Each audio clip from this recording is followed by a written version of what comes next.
Bonjour mes chers élèves, j'espère que vous allez bien.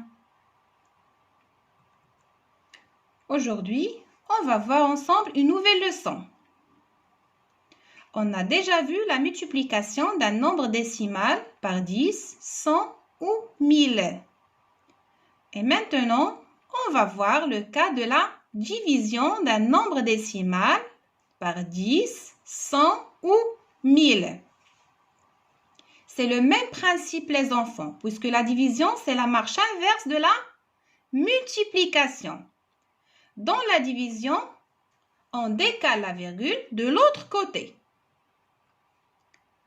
Quand on divise un nombre décimal par 10, 100 ou 1000, il devient 10, 100, 1000 fois plus petit. Alors, voyons ça à travers quelques exemples. Lorsqu'on divise par 10, s'il s'agit d'un nombre entier, par exemple, 629 divisé par 10, on place la virgule juste après les dizaines. Quand on divise par 10 un nombre entier, on place la virgule juste après les dizaines. Les dizaines, c'est 2, donc on va placer la virgule juste après le 2. Donc, on obtient 62,9. S'il s'agit d'un nombre décimal, par exemple 85,3 divisé par 10, dans 10, on a un seul zéro. Donc, on va déplacer la virgule d'un seul chiffre, mais cette fois vers la gauche. Et on va placer la virgule juste après le 8. On obtient 8,53.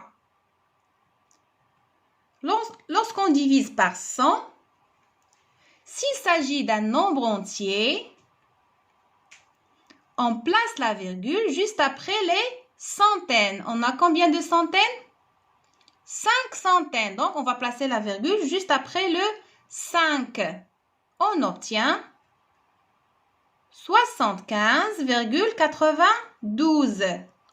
S'il s'agit d'un nombre décimal, comme par exemple 936,17 divisé par 100, on décale la virgule puisque 100, on a 2 zéros.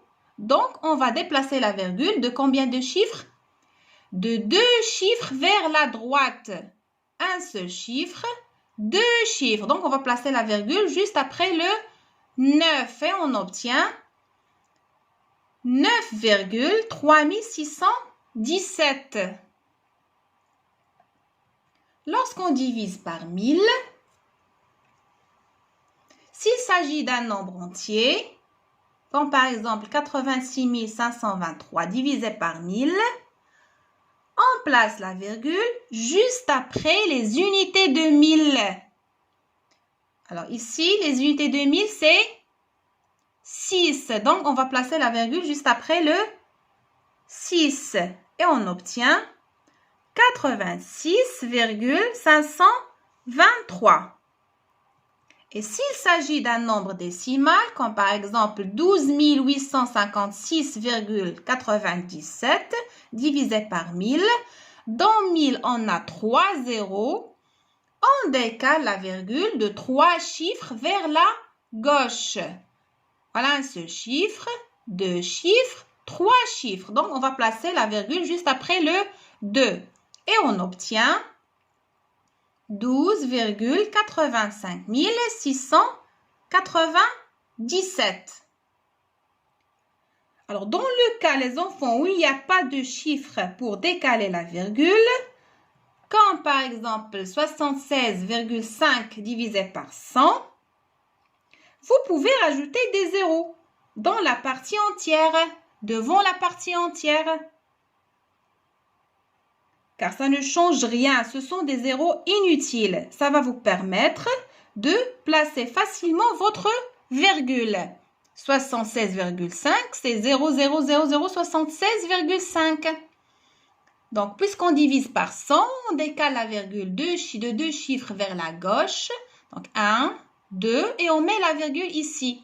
Donc, c'est 0,765. Voyons un autre exemple. 2,81 divisé par 1000.